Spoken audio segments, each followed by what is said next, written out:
my internet. Yes.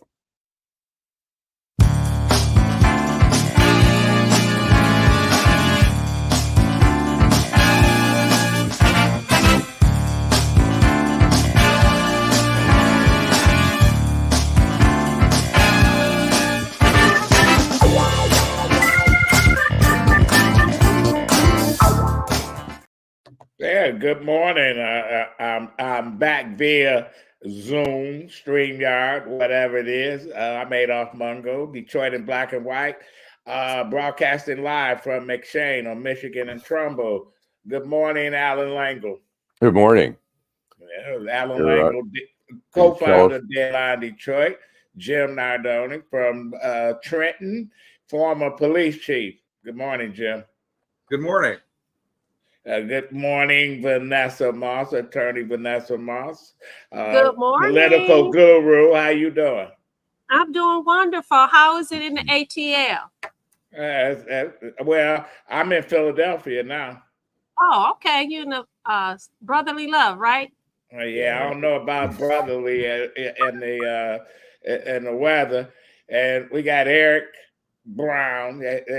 Eric, how you doing, Eric? I'm all right. How you doing? I'm all right. And you know, Eric is a champion for that, to teach kids how to read. You know, I was in the Apple store the other day, Eric, and a little young lady that was assisting me was talking about how kids her age can't read or write a sentence. That, you know, I thought of you, and it's just so true. Adolph, you in the Apple store. Did you try to find out why my calls keep getting blocked? I got an Android phone. I don't have an iPhone, so I don't know. Okay. Well, since you're the last person to say something, I'll go with you first, Vanessa. What's your outrage of the week? Well, before I say my outrage, I want to tell those that are viewing the show to like, subscribe, and share. We're here every Saturday from 10 to 11. You're welcome to come down and participate. We're at McShane's on Michigan Avenue in Trumbull. Like, subscribe, and share. We are on all platforms. And we also have a website. It's DetroitinBlackandWhite.com. You can view all of our previous shows. So my outrage of the week is this. And I look at this. Some people are probably going to beat up on me. So this is Ethan Crumbley, right? Ethan Crumbley got a lifetime sentence with no chance of parole. I think that is very cruel. I think that is outrageous. And I'm going to tell you why. How can you reconcile? We've had all this research that says that brain science says that we do not mature until we're 25 years old. How can you sentence this young man? And I'm not saying that he should not be punished. I'm not saying that.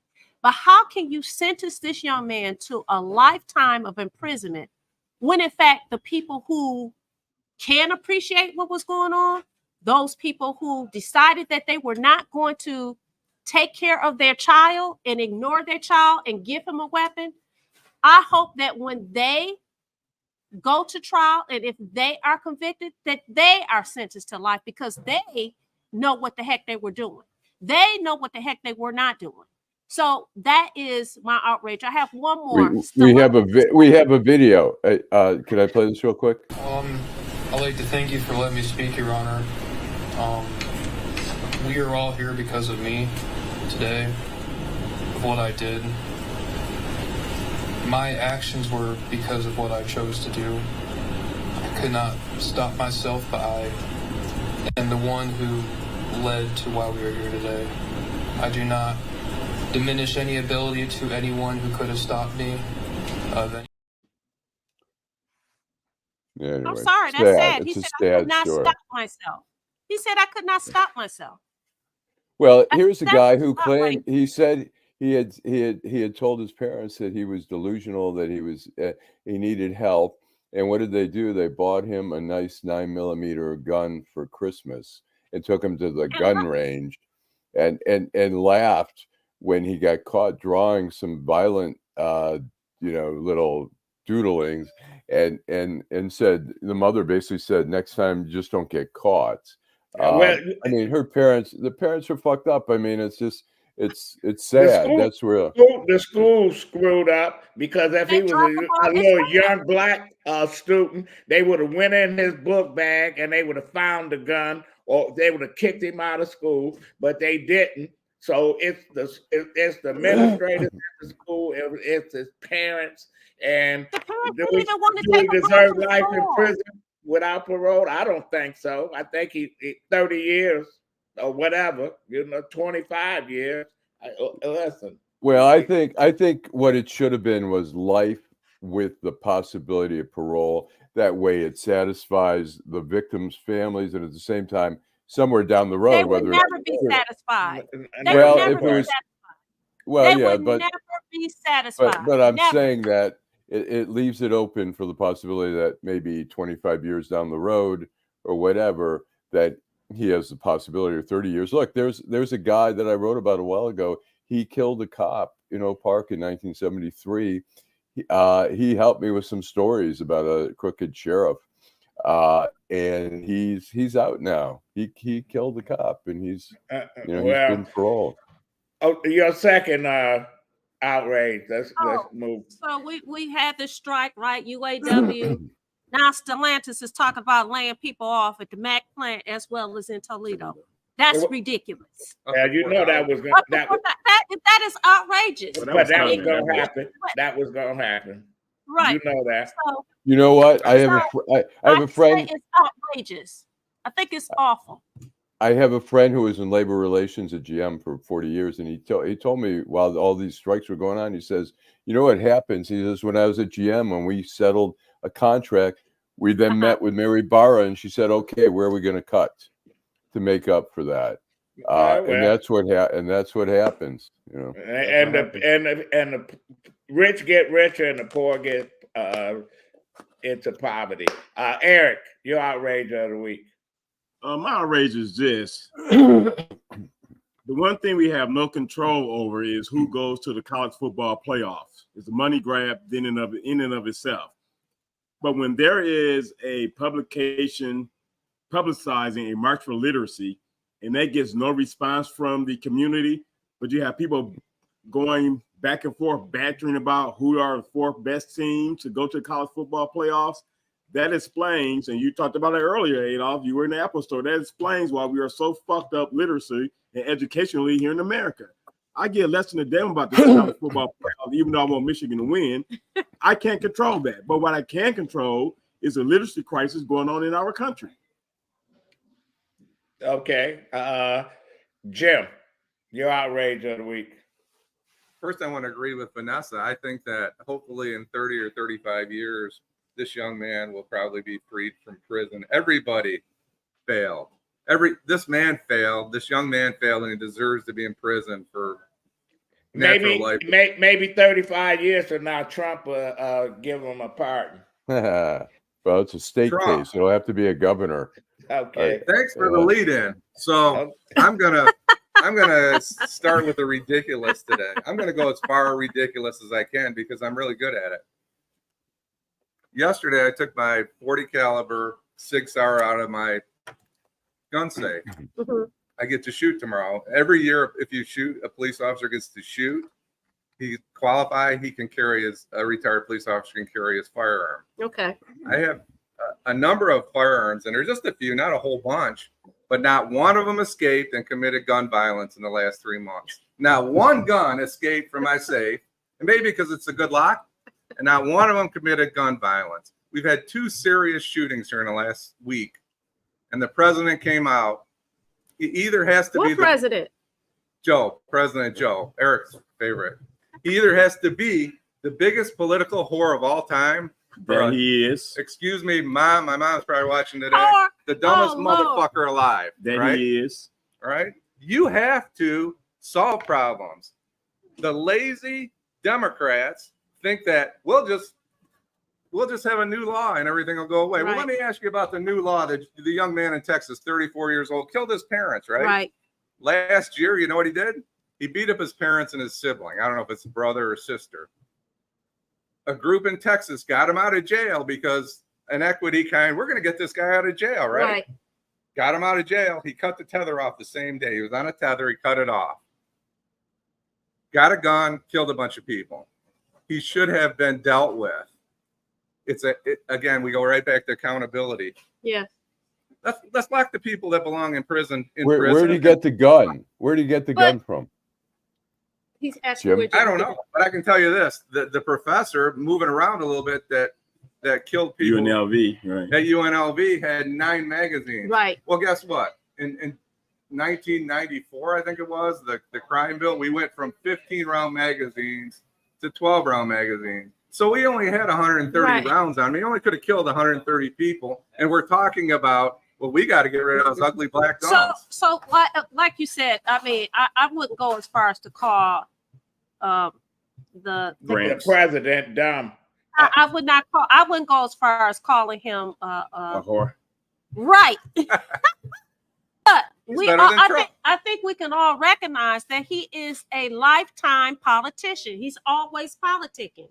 And so it is not shocking. Listen, something grabs the headlines. You know what? I'm going to jump on this and I'm going to talk about this because it pulls at the hearts of those who are supposedly anti-gun. I'm not anti-gun. I don't own a gun. I'm not anti-gun. I am anti taking your weapon and just killing people. But it's not guns are not going away. People gonna keep their guns. Right. There's no question about it.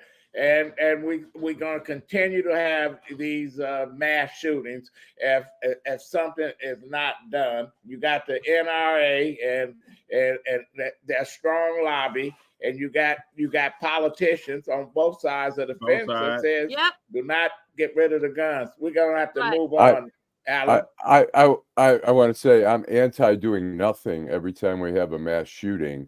Their AR-15s are still. Why do you need an assault weapon? Why does anyone need because you can. That's why you need it. Right. Because you can. That's right.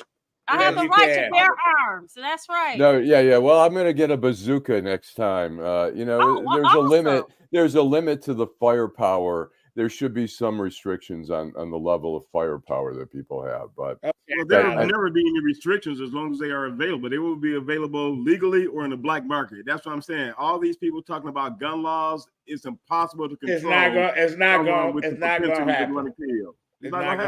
I'll say this. You know what? Look, there's plenty of guns out there, but there's some people who don't know how to get a gun except to go to the local Walmart or whatever and buy a gun. And I think we would probably stop it. Alan, when you get back in town, I would take you on Macomb County and we can get a gun tomorrow. All right. Okay, Alan. Okay. You can go to the liquor store in the hood and buy a gun. Okay, let's move on because we can talk about guns the whole show. Go ahead, Alan. Quick. Okay. I'm going to say real quick. My outrage is, look, I am all for freedom of speech, and in this Israel-Hamas thing has been very, very emotional and stuff. I'm for, look, people want to be whatever, pro-Israel, anti-Israel on campus, but we had some presidents go before Congress, and Congresswoman Elisa Stefanik, who I'm not a fan of at all, she's a major MAGA. But she asked the president of Harvard University, is it against policy to advocate for the genocide of Jews? Is it considered bullying or whatever? And she said, it depends on the context. She says, what context? She says, targeted at an individual.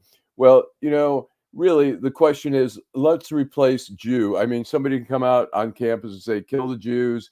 Let's eliminate the Jews or whatever. And they're saying, well, as long as it's not targeting. But if somebody goes on campus and says, let's kill the blacks, let's kill all the blacks in the Black Lives Matters movement, there's going to be action taken. And I think there has to be. But they wasn't kicking them out of the university because they've been doing that.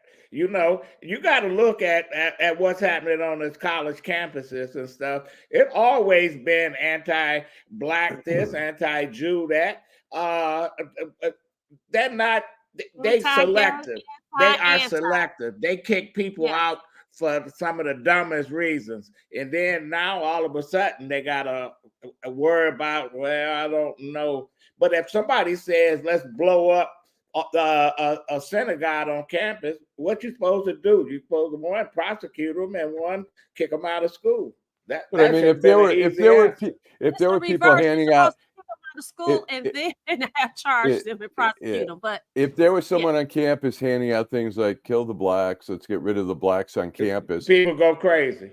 People go crazy, and I mean, it's just there should be just equity there for the different groups. And I mean, look, we've seen Jewish students who've been attacked. We've seen, at one of the universities, the Jewish students are fearful, and it's like, I'm all for. I don't care. You have a right, and I understand the right to protest against Israel and stuff like that. But when Jewish students have to hide and are afraid to wear a yarmulke, or the Arab students are afraid to wear a hijab, they should go get them some protection because they have a right to buy a weapon.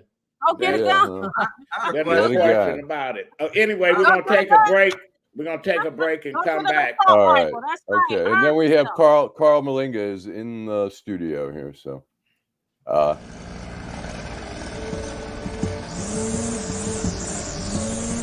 Thanks, Charles, for letting me use your gardening supplies. I'll make sure I put it back in the garage. Man, tending to that lawn is a lot of work. Tell you the truth, Jim, I'm more concerned about keeping this house. What's going on? Well, Sarah lost her job 2 months ago, right? Yeah. Since we lost that income, the bills have been piling up, and we're so far behind. I don't want to lose the house because of back taxes. I don't know what to do. I understand. The same thing happened to my sister and her husband when he lost his job. Do you know that the Wayne County Treasurer has plans and programs to help people stay in their homes? No, I didn't. Tell me about it. Yeah, go to www.treasure.waynecounty.com to see if you qualify. What's that site again? www.treasure.waynecounty.com. Got it. Because I live in Detroit, I was able to get tuition-free college through the Detroit Promise. I feel very fortunate working with the Detroit Promise. They were able to afford me so many opportunities. I'm currently studying media production and journalism at University of Michigan Dearborn. I'm looking to take my talents further into the production industry, short films. I love working with people here, and this is where I want to be. And that's why I'm Detroit for life.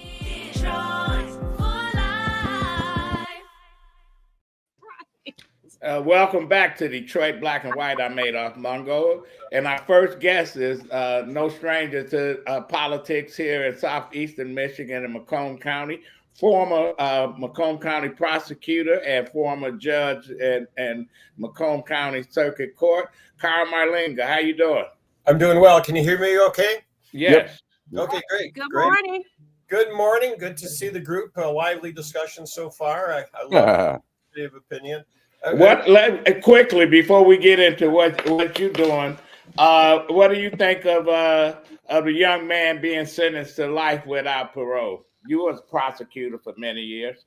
Yeah, I think it should have been life with the possibility of parole. Now, look, as a human being, I was happy to hear life without parole because there's always this desire for vengeance to say, boy, that guy should just never, ever, ever get out. But I realized that the human brain, I did this in court all the time, up to age 26, the human brain is developing, people change. I once tried to reverse a life without parole sentence for a young man who at 17 tried to commit a sexual act with a woman. She objected. She was a young girl. She fell out of the car, rolled down a ravine, hit her head, and died. A felony murder, life without parole. Now, years later, there's not a better person in the prison system. Even the parents of the young girl who died were trying to get some kind of release for the man who is now in his mid-40s. Well, he's probably 50s now. But anyway, when you say life without parole, you mean that there's nothing that could ever change, that could ever possibly make a difference. And that's not the way that it is. on the other hand, I'm always, as a judge, as a former prosecutor, this is my concern about the system. Once you get into the system and you say that parole is possible, it always has struck me as both a judge and prosecutor that almost everybody who would qualify to be paroled is then allowed to be paroled. There's like no check and balance. It's an open door. That it's almost automatic that when you reach 15 years it used to be, or 25 years, whatever it is that you're paroled. And the reasons are pretty lame, pretty non-consequential. And so I understand the people who would say, well, wait a minute, we have to have the only reason that life without parole sounds good is that if you have a parole system with an overcrowded system, the parole board is the train leaves the station early on, that I don't care what you did in the past, you have now reached this age, you're out. And so that's the right, because we need to make that bed available for somebody else. We already know that it is a revolving door. We know that. Yeah. So okay, well, we're gonna continue this story because the parents, who I think they're locked up like they at Guantanamo Bay. They've been there 2 years. More than 2 years. More than 2 years now. Well, look, they're the ones who are truly at fault. I mean, you have a mentally troubled young man, parents who didn't have any parenting skills, parents who were oblivious to the threat that the young man posed. But because they didn't actually pull the trigger, a murder charge is not possible. So life without parole is to them is not possible. A 15-year maximum with a 10 to 15-year sentence is all. The minimum has to be 10 years. The maximum has to be 15 if they are convicted. That's all you can do. And yet these are people who are primarily responsible for all of the death and suffering to the students, to their families, and to their own son. And yet they are probably going to only be serving a 10-year sentence. They are the real evildoers in the and now we see that they done turned against each other. Carl, I don't know if you've been paying attention, but the attorneys that's representing the parents, they work at the same law firm. And I always question, I know one of them very well. I always question, how can both of you guys represent your firm, represent these two? Yeah, you can't. Yeah, and now they turning on each other. It's going to be a mess when they finally get to trial. It's already a mess. Whole mess. Well, look, at early on as the judge, I would have said, look, I don't care how much you think your defense is united. Exactly. The fact that you're two individual human beings. You can't have been locked at the hip at every moment since the child's birth. One of you did something different than the other. It's inevitable. In the practice of law, your obligation is to represent your client and bring out every possible defense. You're going to have a defense that's going to involve shifting blame, at least somewhat, to the other parent. It was irreconcilable, and so this should have been broken up before, but it is now. I don't think the trial is going to be a mess. I think that now that they are told that they have separate attorneys, it's going to be okay. Okay, listen, Carl, you running for Congress in the 10th district against John James, who's the incumbent. Trump said he's going to be a dictator on day one, and we haven't heard a word from John James. Okay. So at the outset, when you're doing your outrage of the week, that was the one that came to mind, is that here you have a guy who was president of the United States, wants to be the president of the United States again, and actually has the temerity to say that, and he was being set up by Hannity. Hannity was trying to let him say, no, I'm going to be fair-minded, right, be a dictator. And he says, well, I won't be a dictator except for day one. Well, we all know the history of dictators. If you're a dictator for day one, then maybe day two rolls around and you don't give up power. Just the fact that somebody in American politics would say that I am willing to be a dictator for even one day is an outrage. The framers of the Constitution would be spinning in their grave to think that there's somebody who wanted to arrogate that kind of power. And you might say, well, he's joking, but you cannot possibly excuse that, because that would be like joking about murder or rape. There are some things you just cannot joke about. And being a dictator of the United States is something that you dare not joke about. Now, the reaction of people should have been a little bit more outrageous. But people in Congress, I mean, John James, he's a guy who went to the military academy. He's supposed to stand for integrity. He's supposed to have courage. I'll give him integrity, but where is his courage? Where the heck? Why can't you stand up and say, look, I'm a Republican, I'm a conservative, whatever, Right. but I am not going to stand for any politician in the United States claiming that it's okay to be dictator for even a day. But he's silent. He's silent on every major issue. He did. I'll say this.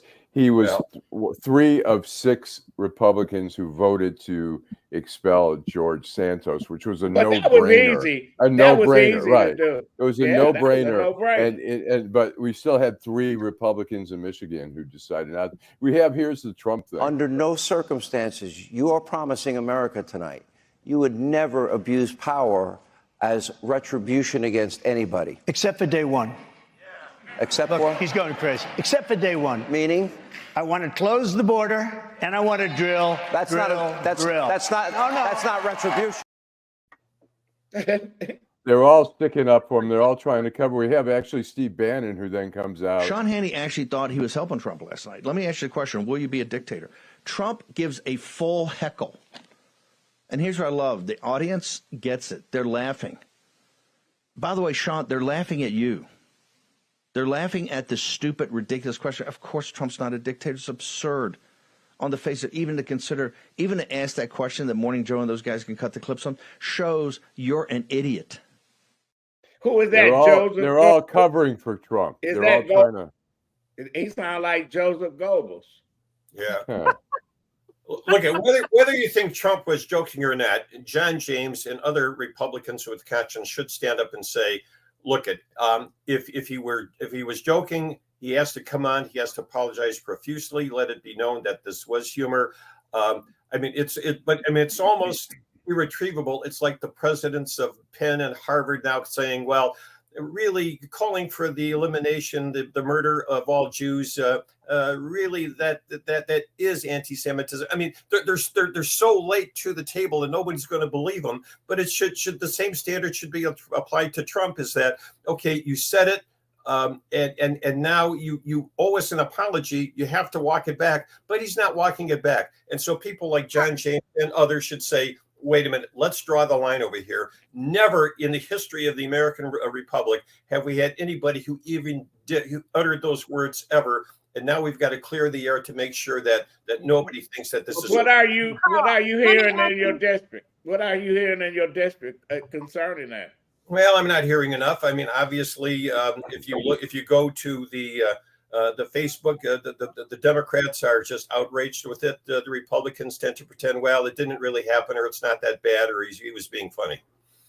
So that was going to be my question. Do you think that really is going to be an issue on the campaign trail, or do you think that this is just a one day, a 24-hour story? It won't be an issue. I think we have to be honest. People align themselves based on an R and a D. Yep. And that's why I think it's always so disingenuous for people to talk about the other side when both sides do it. If Joe says something stupid, which he does a lot, people make excuses for him. So I just get so bothered by people trying to make it seem like the base of that party is going to say something against what the leader of the party is saying. They're not going to do it. Yeah. Either side. Except that at some point you have to listen to what people say and presume that they're at least thinking about doing this. So Trump said the thing about being a dictator, but he also said that he wanted to get rid of Obamacare. He wanted to get rid of the provisions that say that pre-existing conditions will not stop you from being insured. And so everything that he says, you have to take it at face value that he at least is proposing to do it. And so you have to look at the agenda, and the agenda is not good. But by the way, I was just thinking of something. You have to presume he means what he says. However, with Donald Trump, it's so odd. Remember now when Hannity says, well, what do you mean? He says, well, I'm going to close the border. Remember, he campaigned on this in 2016, that he was going to close the border, that he was going to build these fences. Now, you can think that's right or wrong, but the fact of the matter is when he got there, he had 2 years. He had a majority in the House and the Senate. He had anything that he wanted to do, he had a honeymoon period that lasted at least 2 years when he had both chambers of Congress and he was in the White House. And he didn't do a damn thing to try to close the borders. I mean, as far as the wall, he said he was going to make Mexico pay for it. He didn't do that. And so I guess with Donald, you always have to say, well, he spouts off things. He really doesn't research. He doesn't have a plan. And I think that that's the ultimate weakness with the guy, is that he'll say anything that is pleasing at the time, but has no means, no intention to follow up, even when he had both houses of Congress. We're going to take a break. We're going to take a break. We're going to take a break. We're going to come back and we'll continue the conversation.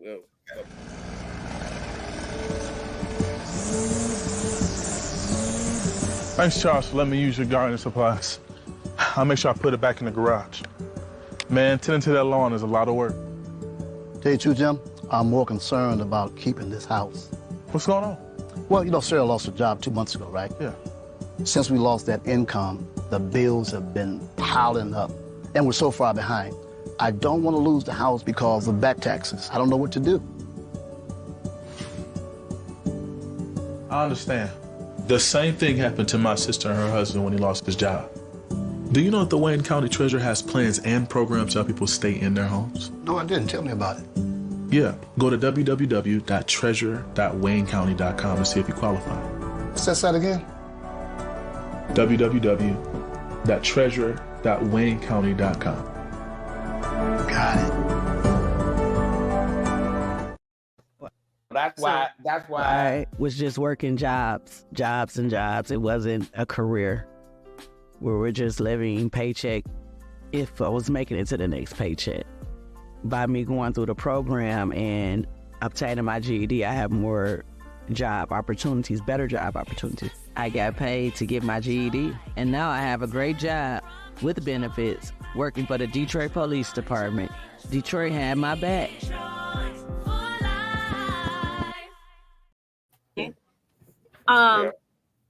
You know what, Jim, you had a no, question. I don't see you yet. So anyway, Just a quick question, Judge. Yeah. As a former probate judge, the conservatorship and guardianship system is crazy in this state. What are your thoughts as a U.S. Congressman? What can you do to reform some of the probate court issues?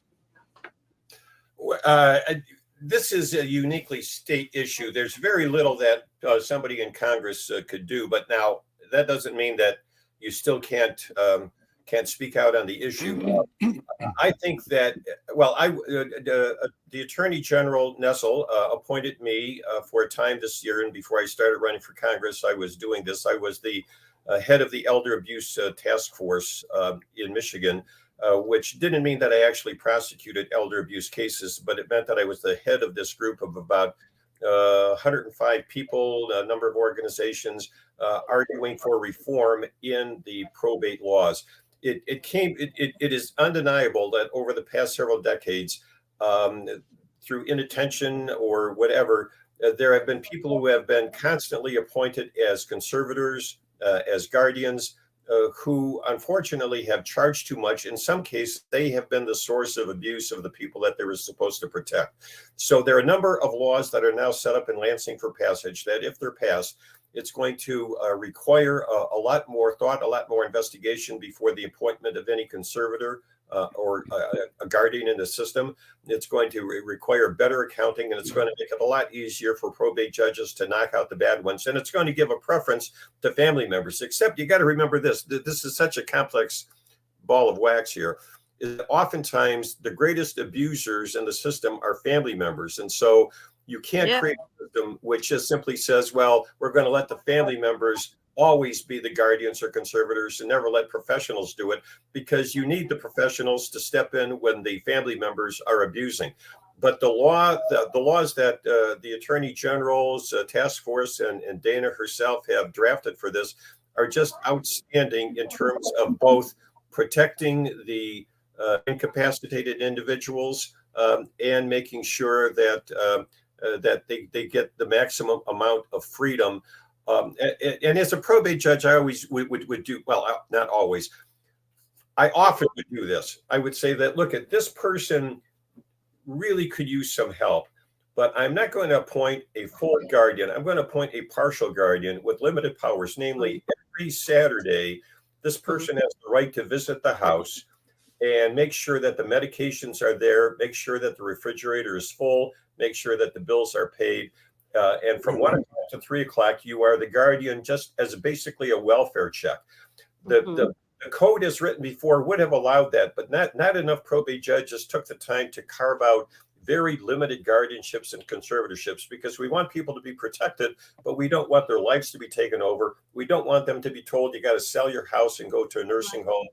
All of these things that were available before, if a probate court really thought through each and every case carefully, are now going to be mandated by law, that you have to toggle through a whole list of things that you have to do short of guardianship and conservatorship to maximize independence, but still provide protection. Carl, I have a question. Yeah. Your district, basically Andy Levin had written it off and said a Democrat can't win, and he shifted. You stepped in. The Democrats seem to have sort of listened to Andy Levin and said, let's not put a lot into this, and you barely lost by a razor-thin margin, which you were probably outspent 5-1 in your district. Is that going to change this? Have the Democrats woken up and said, no, this is not a losing battle here? Have you had conversations with the Democratic Party about that? Yeah, really good question. Yeah, Andy Levin was probably right. Polls showed that he would lose to James 50% to 41 when he was contemplating running. And the Democratic Party just assumed that if a guy named Levin in Michigan could not win a district, what chances anybody else have? They just didn't know or didn't care to learn about. They didn't do their due diligence in learning that I was a prosecutor, probate judge, circuit court judge. The independents and ticket splitters break heavily in my favor. And although actually with all of the money that John James had, it was about $9 million to the $1 million that I raised on my own without any outside help. And yet it was a 48.8 to 48.3% race, right. 100 votes, less than 0.5%. Now that I have shown that it can be won, the Democratic Party now has finally listed this as one of its top 3 targets next year. Oh, really? Okay. But now some people just assume, well, if Marlinga could do this, maybe others could do it. I don't think that's true. I think if you take a look at the polling, that I'm in a unique spot because I've been a Democrat, a staunch Democrat, a good one. But I've always listened to people on the other side. I've had this nonpartisan, bipartisan way of dealing with people. Issues are issues. People are people. I don't put people in political categories. And so among Republicans and independents, I'm trusted. Now, that doesn't mean I'm going to get all the Republican votes, but it does mean that with my candidacy, we're going to be basically fighting an even fight. And now the Democratic Party realizes that. How do they get in contact with your campaign if they want to work with you? It's marlingaforcongress.com, Marlinga. Use the Arabic numeral 4 for Congress.com. If you just use the FOR, the Republicans bought out my name. They have all of the URLs to try to keep people from getting to me. And so it's a dirty trick, but it's what we do in politics nowadays. Anyway, Marlinga, the number 4, Congress.com. Okay, we're gonna have you back. One question. Well, I'll let Eric. I had a question, but I'll let Eric ask the last question. So it's Mr. Marlinga, you're focusing your race strictly on John James, but you also have a Democratic challenger in the name of Rhonda Powell as well. So are you taking for granted that you will be the candidate against John James and dismissing this other candidate? First of all, if I were not in the race, I would be voting for Rhonda. I think she's a great candidate. The problem for Rhonda is that there are 4 other people, Rhonda and myself, and my primary vote last time was 48% of the vote. Rhonda finished second with 20%. If it was just she and I together, it would be an interesting race, and I respect her. I like her a lot. I think we're going to be friends long into the future. She's a terrific person, a terrific candidate. I'm never going to say anything bad about her because I think she's a good candidate. It's just that she's not the only one. And that when you take the non-Marlinga vote and try to divide it 5 ways, they're going to have another situation. The last time I'll finish in the mid 40s to maybe 50. And then as good of a candidate as she is, maybe it's another time, another district, but I wish her well. I just don't wish her well against me in this race. Okay. Well, Carl Marlinga for Congress, former prosecutor and judge in Macomb County. We'll be talking to you, Carl. Thanks a lot. Thank you. Thanks, Carl. Appreciate it. Okay, we're gonna take a quick break. We're gonna come back with Mark Craighead. Mark is a person. It seemed like one of many who served time for a crime that they didn't commit.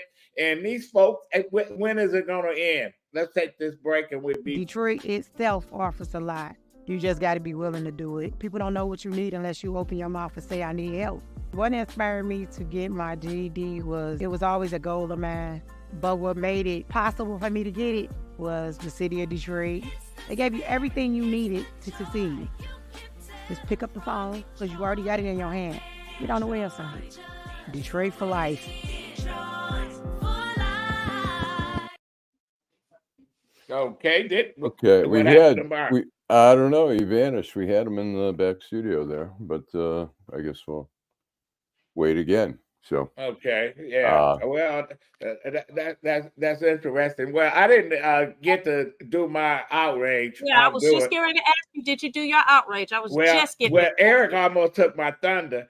Listen, the Ron DeSantis and all these politicians in Florida are upset because Florida State got left out.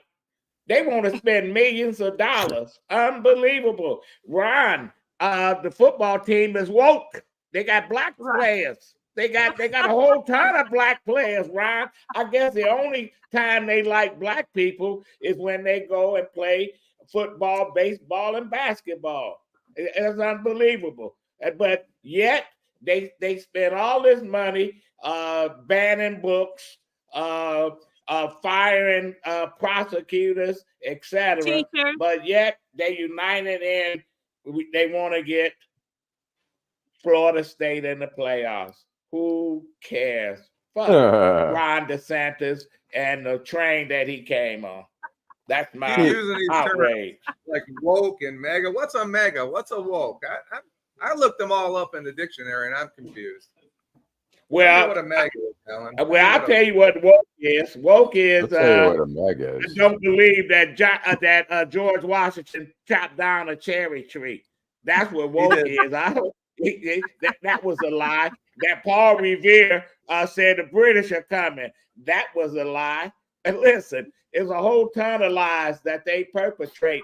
But when the truth comes out, they don't want to talk about it because Ron DeSantis says Rosewood didn't exist where they burned down a black town, that they didn't lynch people in Florida, that there was no segregation, that everybody got along. You know, schools were separate, but they were equal. You know, and in slavery, they learned a skilled trade.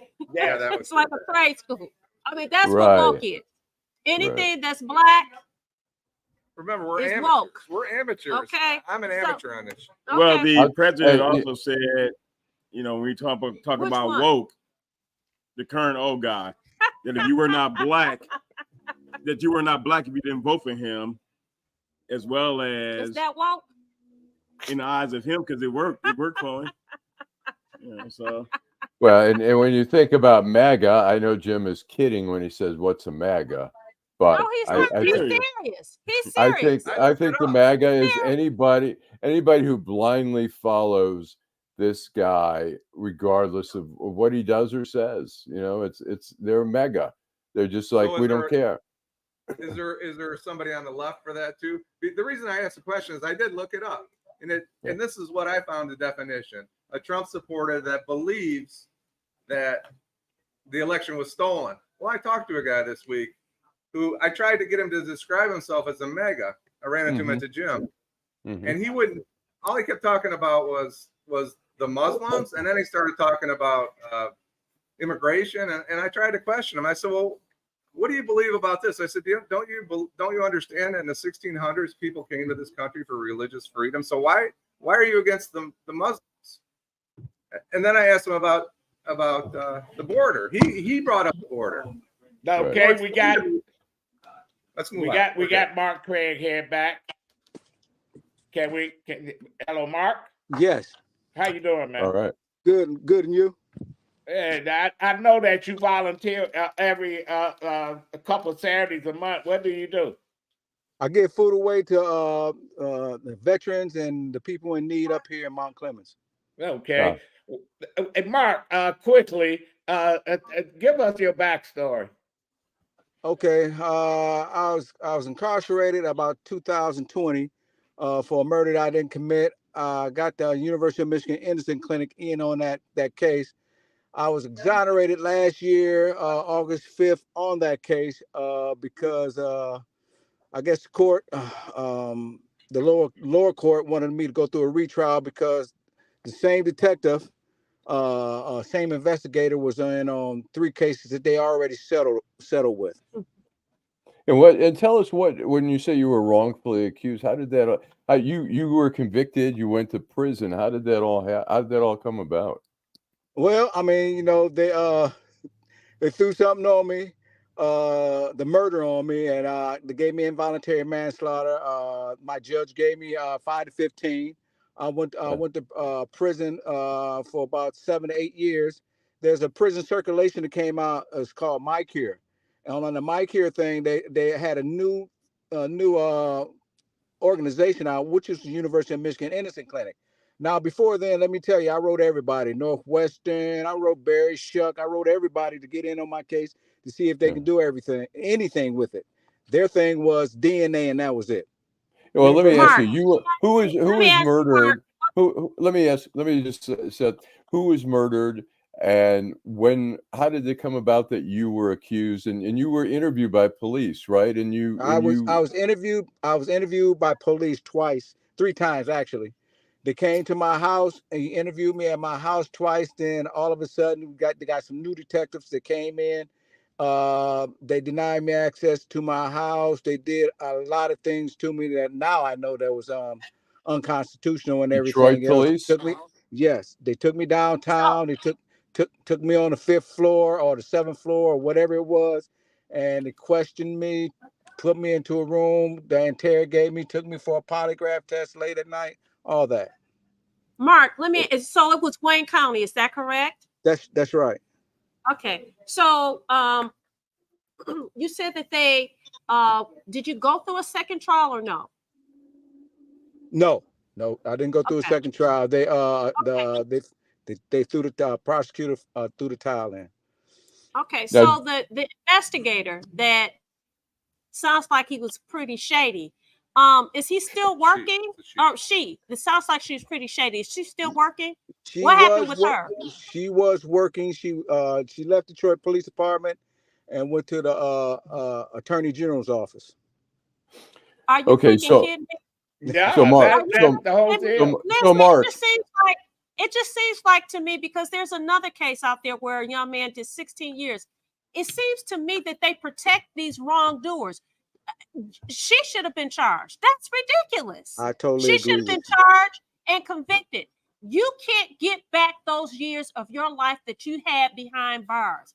Are you kidding me? They gave this woman a job. Did she retire? Did she get a retirement? Yeah, well, she did retire. She retired once I was going through the my thing went through the lower courts. Then it went to the appellate court. And then it went to the Supreme Court. She retired at the appellate court time. Let me just throw this in that on my case, I had not one judge decided against me. I had the lowercase judge. She was for me. The 3 people in the appellate court, they sided for me, and the Supreme Court decided they didn't even want to hear the case. So Mark, you were interviewed. Okay, so Mark, just to give a clearer picture of what was going on. Okay, somebody was murdered.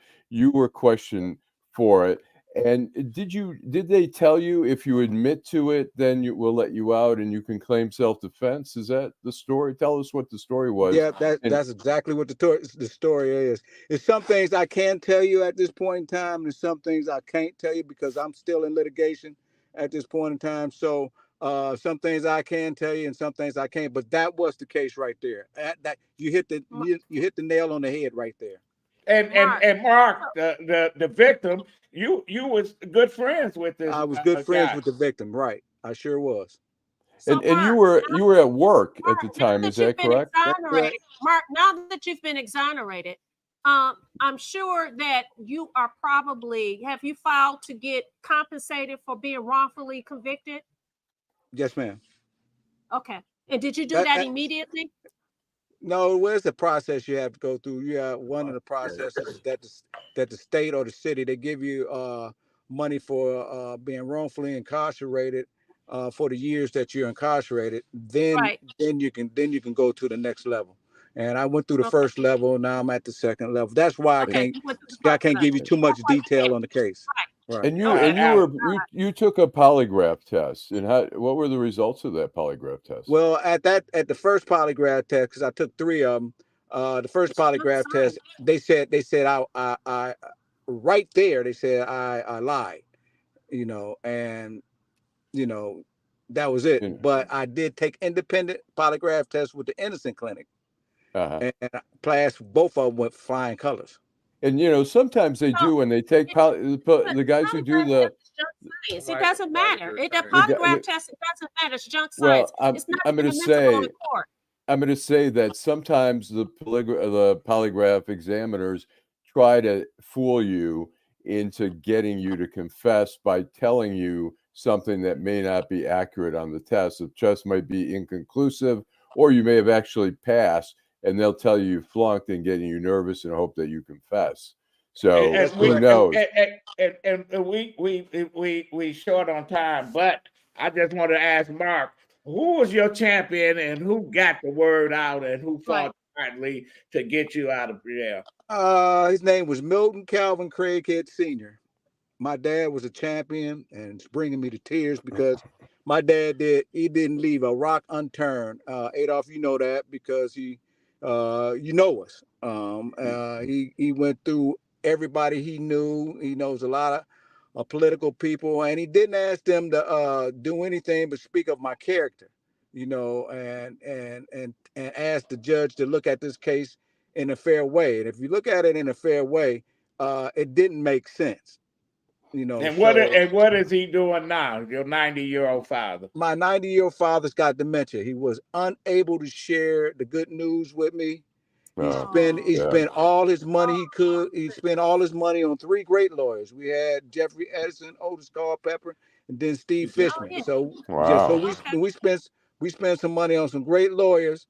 He lost his house because during that time he refinanced and got dementia. And forgot about payments and everything else like that. Now he's in a nursing home and can't remember anything. I took a picture with him, with me and my the paper they give you for being exonerated. And when they took the picture, he asked me, "What is it?" I told him, and I said, "We're finally free." And he still didn't understand what was going on. You had some great attorneys, Otis. I know Otis very well, and Fishman as well. You had some really top criminal attorneys helping. And we're gonna have to have you back on, Mark. And we're gonna have to do a whole show on this subject because every day, you read where somebody served 25 years, 30 years, and you still got prosecutors saying, "Oh, I don't want to let them out." They need to start serving time. I totally agree with you, Adolph, on that. You just took somebody's life, and not only that, you not only affected me, but you affected my immediate family. At that time, I was married. I had kids. You affected my dad, who spent everything he got to get me out. My brothers and sisters. You affect the whole village, man. It's just not one person. Not only that, but you affect the other side. Cole's family. Cole's family. They don't got the right person. So the real guy, the real perpetrator, is still walking the streets. So you know what, Mark, what bothers me about this is that you have the others, you have the defense and the prosecutor. The prosecutor has the evidence in front of them, plain evidence that shows this person is innocent, but you continue to fight for what? It's For a what? numbers. And It's a what? numbers And, game. you know, you're supposed to be fight. You know, when you're a prosecutor, you're supposed to fight for justice. Justice right. does not necessarily mean that there's a conviction. It means justice. So That's right. I question what is this? What is Now, this? Mark, We've seen this before. Mark, I you totally agree. were you not at work at the time of the murder? Is that? Sure was. Yes, I was. And were you able to prove that at some point that you were at work for? Or was that At some point we did prove it that Oh. and that was still etchy shady with them because they really didn't want to believe it. I mean, you know, they proved that while I was locked up, man. It's very, very hard to get out of prison on some evidence when you're locked up. Ain't no question. Well, we're gonna let you go, Mark, because I know you working, volunteering, and we're gonna have you back on, and we're gonna continue to follow your story. Mark Craighead. All right, thanks, Mark. Thanks. Thank you. Thank you. That's ridiculous. Yeah. So His father spent all his money. His father went around to everybody, and I saw his father not too long ago. He doesn't know anybody. He doesn't. He is like, you know, he's staring at a blank wall. Mm-hmm. Yeah, we talked. You and I talked the other day. There's another young man. Hopefully, we'll be able to get him on the show. He did 16 years. Yeah, I visited him up in prison. His name is Kenneth Nixon. He was in Saginaw. He got railroaded. Same, you know what? Same. And what happened is these people, it's the cops, and it was some people. From what I understand, it was a prosecutor as well. This person was allowed to retire, right, and is working elsewhere. Yeah, no I mean, question. where's the justice? That's ridiculous. Well, we're going to continue. Since you're not going to be on the show next week, Vanessa, No, you're I will not be here participating. next week. I will be competing in a deadlifting contest. It's a fundraiser for breast cancer. So I will not be here next Saturday. I hope I leave with a medal. This will be my first time competing. So I'm excited and nervous at the same time. But nope, I won't be here next Saturday. Where's the competition? Where's the competition at? It's a gym in Rochester Hills. Okay. So you'll be back next week, huh? No, I'll be on a parents conference in Farmington Hills next week, giving parents advice on how to become better parents so their kids can be educated better in the school system. Okay. And that's in Farmington Hills. Okay, Jim, your final thought. My final thoughts is this is a great show. I learned a lot from this judge. I'm really happy to have him on the program. Wish him the best of luck in his race to unseat John James, and I hope to hear Mark Craighead's final his after it's all over in a year or two or whenever the civil. I'd like to hear the whole story. They need to give them the money right out front. They shouldn't have to go through no process. I think that's ridiculous. But that's what they do. Allan, your final thought. I just say go Lions. Then at your time, they don't do it. As Jim has got his Lions sweatshirt You're making me want to grow up with the Lions. I hate that. I'm sorry. It's a good. Sports is a great distraction in life. When the world is crumbling, there's sports. Although the Lions their defense seems to be crumbling. But Eric, you can appreciate this. You remember, Eric? There was a time when Alabama didn't even want to have a black janitor. Right. I'm trying to educate Adolph. I'm trying to educate people on that. You know, I have no respect for Alabama, nor do I have no respect for Kentucky. Well, I do have respect for Pat Riley. He was the only one that shook the hands of the black players from Texas A&I. Well, now it's Texas El Paso. We want to say we'll be back next week, continue to bring you some interesting folks and talk about the news of the day. This is Detroit Black and White. I want to thank Carl Marlinga. I want to thank Mark Craighead. Jim, thank you. Vanessa, Eric, Allan Lengel. See you next week.